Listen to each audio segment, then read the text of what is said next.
થવાના દીક્ષિત થવાના શિક્ષિત થવાના દીક્ષિત થવાના બુદ્ધના શરણમાં અમે રે જવાના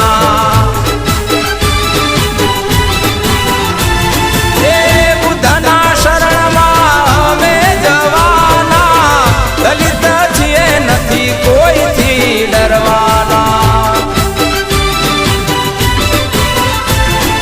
જય ભીમ બોલીને દુનિયા સર કરવાના નથી નમવાના સૌને ગમવાના દલિત છીએ નથી કોઈથી ડરવાના